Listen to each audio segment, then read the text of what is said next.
Hi there, fellow pickers. My name is Mike, and I'm coming to you from the redwoods of Northern California. And today I'm joined with my lovely wife, Mrs. Tupperware herself, Jen. How are you doing today, Jen? I'm fantastic. Thanks, Mike. Perfect. All right, Jen. So, had Carl last week. You're back on. We got some Tupperware updates, and we have an awesome episode. It's your guide to tackling tricky eBay buyers so you can maximize your profit. So, did you bring your ideas for maximizing profit? I did, and all of the wisdom when it comes to dealing with tricky people.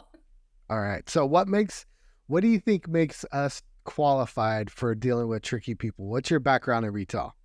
I don't have a huge background in retail, but I have worked for a number of years in ministry. And so, I have had a lot of time counseling people, and I've been a manager. So I've had lots of people that I need to manage, and they've been on my teams.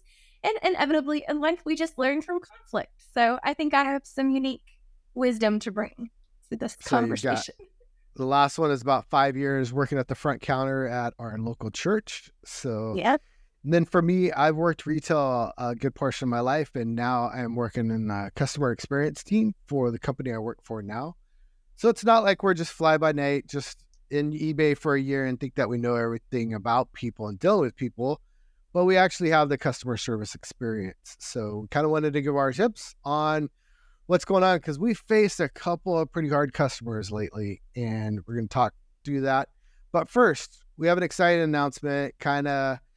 We kind of alluded to it with Carl last week, but that was Jen had an amazing sale on something that we've been following on this show for a while.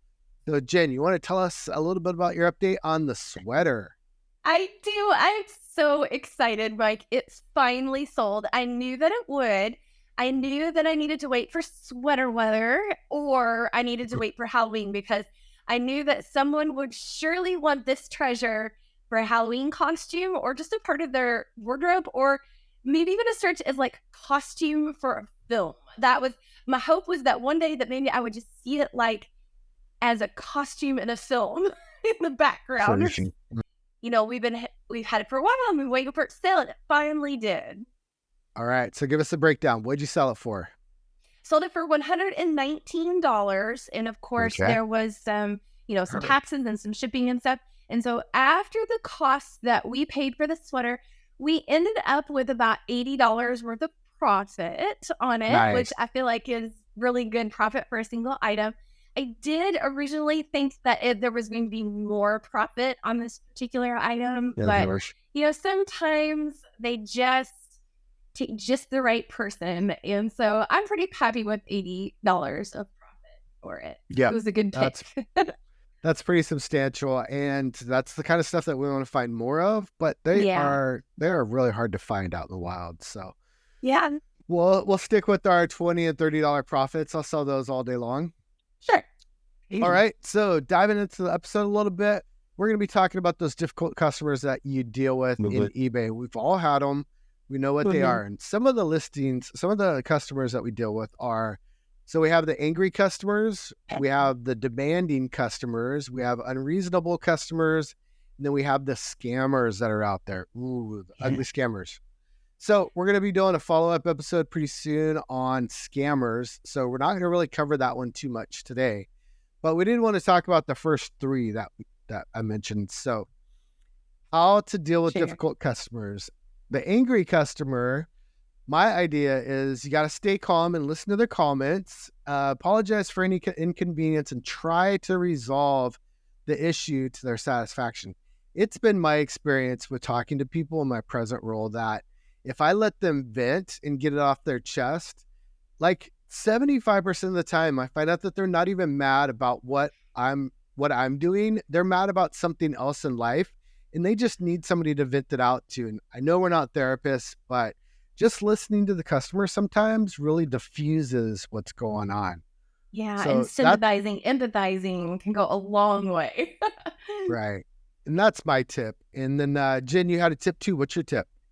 I think it's just best to go into it. Just be prepared in advance.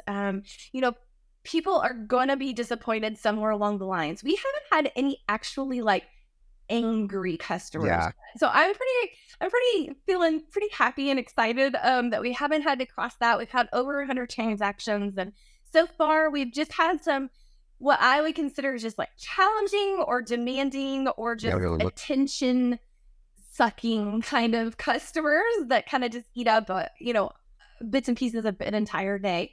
But we haven't had anybody that's been angry. But I think just being prepared that eventually one day you're probably going to have somebody who is angry at you, like legitimately just like angry. Right. And I think it can be helpful to just decide in advance of any problems actually occurring, like what you're going to do. What is your response going to be?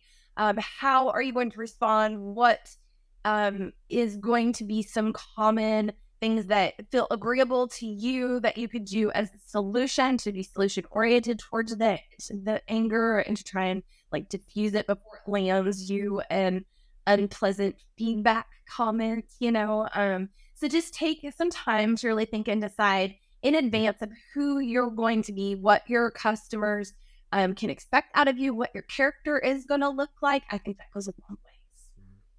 Yeah. Yep. We definitely are in the customer service business being in eBay. So that's our first tip for you with angry customers. So let's go on to what about those demanding customers, man? Sure. They're just going back and forth with lowball offers and can you measure this? Can you take this picture? Can you do that? So you definitely want to be polite, be professional with those customers. You are in a customer service position. So, but you got to be firm with your boundaries. So don't come into the conversation knowing what your boundaries are and how far you're willing to bend over for somebody. And then don't agree to anything that you are not comfortable with. So those are pretty good tips. I really like the one about boundaries too. It's like, how much time is this transaction worth? How much time am I willing to go back and forth with this customer? How many pictures am I willing to take? How many measurements am I willing to take for these guys? And then in the end, I kind of seen that some of those customers that we've had, in the end, they don't even take the product. It's like, oh, geez. But, in the end, we want people who have purchased things and are happy with the item that they received and hopefully leave good feedback. So if it's in a back and forth and they choose not to buy, I think I feel a little relieved that maybe they chose not to purchase just because, in the end, I want people to be happy. And it just seemed like maybe there is a question of whether or not I can pull that off for them. But I think knowing, like I said in the first point, knowing in advance what your boundaries are going to be, like establishing those before they even come into question can really be beneficial for you as a seller, what your hours are going to be, how many messages you're willing to like go back and forth on a person before you just kind of are like, this isn't going anywhere. And then determining in advance so that you are approaching anything from a point of, from the perspective of, I've already determined what my consequence is going to be for certain actions so that you're not being punitive or unfair to people just because they've kind of like aggravated you or annoyed you. So determining what some of your boundaries and the consequence to them will be, I think will help you be able to make more like level-headed, calm decisions. And so we had an example where somebody purchased a pair of shoes from us, and then it took a long time for them to pay for them. And it wasn't a situation where we were just hearing crickets. This person was communicative. They were sending messages back and forth. They were updating us. They were waiting for a paycheck. And so the other thing that I've noticed about eBay is that it will give you all kinds of wonderful opportunities to practice patience and compassion. So how we would want people, to be patient with us. I can understand really wanting an item but not having the money for it. We've all kind of been there. We've had no money in our checking account. But again, it can be aggravating because, eBay has their terms and stuff, and like the person is clearly violating, like they should not have, if they couldn't pay within 2 or 3 days, they really shouldn't have purchased the item and expected for you to drag it on for weeks on end, But if you have determined in advance that you do have the bandwidth to be patient, you can still implement other consequences. So I continue to be kind, compassionate, cheerful, understanding, patient with the person who had purchased the shoes, knowing full well in my mind that once the transaction had been completed, they were going to land themselves on my list, where you can add people that are no longer allowed to purchase from you. So there's a way in eBay to add names of people that you would no longer really enjoy doing business with. It wasn't a bad transaction. It just took longer than my patience boundary. It exceeded my patience boundary. And so therefore the consequence to their action was just they're not able to purchase from us anymore. So I still left them good feedback. And I think they left us positive feedback. And so, all is well at the end of the day. But determining what you're going to do in advance helps. That was a good example of the red shoe lady. Yeah. We did. And I'm kind of on the other side of the fence with that one, because she was very reasonable, and she just bought the shoes and couldn't afford to pay for them right away. I can see her jumping on them, and I see her as a repeat customer. Now, Jim brings up a good point. If you don't want to have that kind of a customer, then that's totally up to you, and it's up to your rights. But then you can't come back later after you've blocked, 1,000 people from buying from you and be like, oh, where's my sales at? Sometimes you've got to be acceptable to the people that are buying from you. Yeah. And so you want to set those boundaries like you're talking about. You want to be professional and be polite. Yeah. And be empathetic. You can tell if somebody's stringing you along, or you can tell if somebody's telling you the truth and they're just down on their luck right now, and they'll get to it. And luckily those worked out, because they were the free shoes that you found in a free pile, and we ended up selling them. So it was 100% profit on that transaction.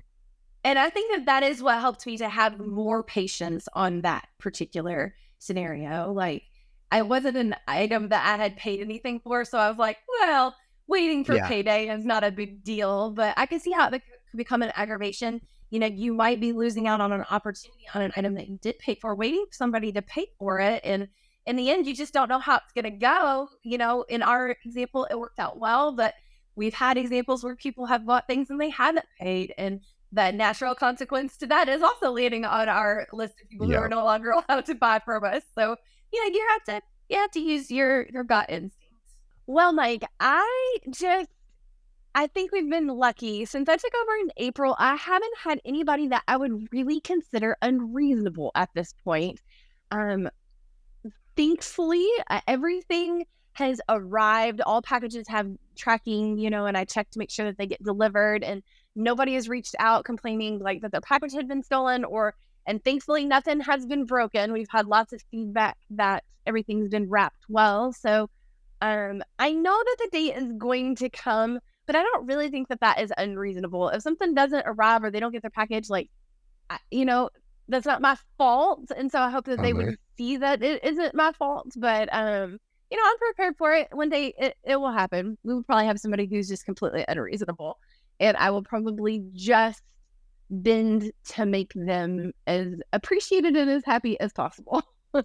Yeah, exactly. Yeah. It's kind of how I feel about it too. And we, knock on wood, we have been really lucky. We haven't had really unreasonable people or people trying to scam us, which is one that I've been really worried about. And that goes into our next one is scammers, but you want to be aware of the eBay scammers out there and how to protect yourself. If you suspect that you are being scammed, you want to contact eBay immediately. I hear horror stories that eBay doesn't protect the eBay buyers. I think eBay protects the eBay buyers pretty well, or very well. I think that some people just don't handle things correctly and they get confused. And so they think that it's eBay's fault when they've actually done something wrong themselves. Yeah. But I think for the most part, like I've heard stories about eBay, somebody will buy something and then a couple of days later, eBay will send an email to the seller saying, you know what, don't ship that. This account looks kind of shady and we think it's a scammer. So don't ship your product out. So I think that eBay is really trying to do their best to be on top of things, but I'm not sure. I haven't had to deal with that, but we're going to break that down over Thanksgiving weekend. Carl's going to come back on with me. We're going to talk about eBay scams and just different online scams that are going on out there and how to protect yourself against them. So look forward to that upcoming episode. All right. And then Jen had a couple of pro tips. She had 2 more pro tips. She'll go ahead and give us her pro tips, then I'll react to them. So what's your first other pro tip, Jen? Okay. Well, the first thing that I would say is everybody knows the golden rule and the customer is always right. I think my pro tip is to actually, I agree with the philosophy of both, but I would just say treat people better than you would like to be treated yourself. And I think that people really remember the way that you made them feel. And so, if you can have a person leaving feeling good about the transaction, I think that that's more important than a lot. Just like in the end, I think it's good if people can feel good about it. So that's what we're always striving for. And, there's a couple of moments where there was one item in particular, there was a lot of back and forth and a lot of measuring, and it was pretty specific, and I did the best that I could, and I still had this like lingering, gnawing feeling that like I wasn't going to make the grade, like I wasn't going to pass muster on this situation. And so I was really braced. Like I had talked to you about it, and I was like, we're just going to chalk this up to the learning curve. Like at the end of the day, I feel really good about like my effort and what I tried to do for this person. But I think that there's a possibility that this one could go south on us. And you know what? In the end, we received the nicest, like really personalized feedback. And it was like heartfelt, and it was so kind. Like sometimes when I'm having a bad day, I like to go read our little reviews and our little comments, and they kind of give me like a little pep, And hers is one that really sticks out for me. Like she really took the time to write a solid paragraph about the transaction and how well it went for her. And so, because sometimes you got to trust your gut. Like when we were talking about scammers, like listen to your intuition. If something feels off, it probably is, but leave room for it to be okay. Like leave room for it to be a positive experience. So, yep. I feel the same way. And I approach that in my dealing in life too. It's like,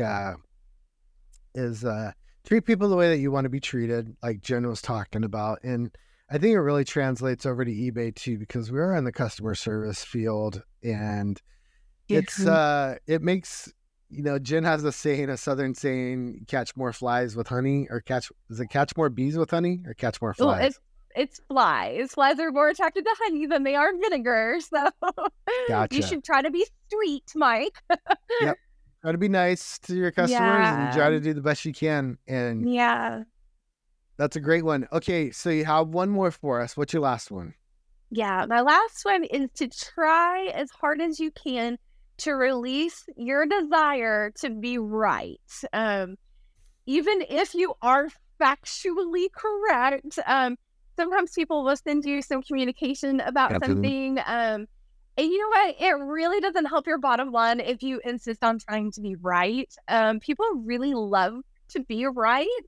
And so even if you know that they aren't, just try your best to move past it. And with that, extending people the benefit of the doubt, I feel like inherently more people are good, than there's a few people. Yes, there's some bad people out there who are trying to get you, trying to take advantage of you. But I feel like by and large, most of the people in the world are good, and they're trying to, they're trying the best that they can. You're trying the best that you can. So just in your written communications, like if there's messaging going back and forth, just if they're wrong, just let it be, Yeah. Just let it be. And you're talking about, that they're wrong and it has no relevance on the sale. It's just that they said something wrong. So don't try to correct them. If it doesn't affect what's going on with your sale, just let it go. Just let it be. It's not, you don't need to correct them. You don't need to tell them their hair is really orange instead of red, or whatever the case is that they said wrong. Just let it go. And it's going to come up. Yeah. Yeah, right. Overlap. But on the flip side, though, I don't mind being corrected. So if we're saying something wrong, or if you have some other comments that you want to make, some other tips, go ahead and throw them in the comments below if you're watching on YouTube. And if you're on the audio podcast, go ahead and jump on over to Instagram or to X. It seems to be blowing up over on X quite a bit lately. So give us your tips and tricks, how you deal with customer service, anything we missed, anything you disagree with.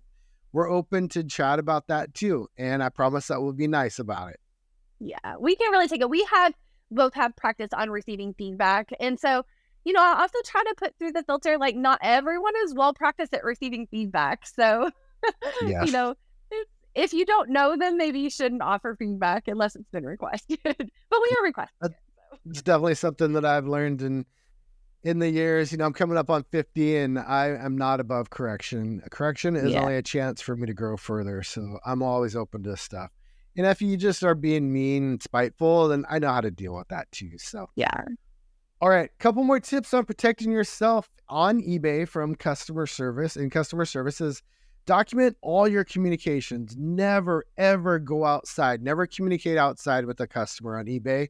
You will lose your protection from eBay.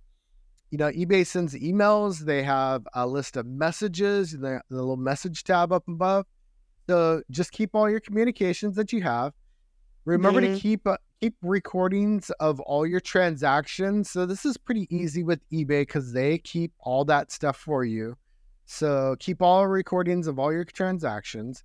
This one's a little bit interesting, and I'm not going to go deep dive in this one here. But if y'all would like to see a deep dive on this one, feel free to leave a comment or make a suggestion, and we will put together an episode on this one. But this one it goes along with blocking people or sellers, but you can use eBay's buyer requirements filters to filter out those difficult buyers. So you can, like I said, I don't want to go into a deep dive into it, but you can check off which customers you want to talk to, which ones you don't, which ones you want to buy from you. And then last but not least is reporting difficult customers to eBay.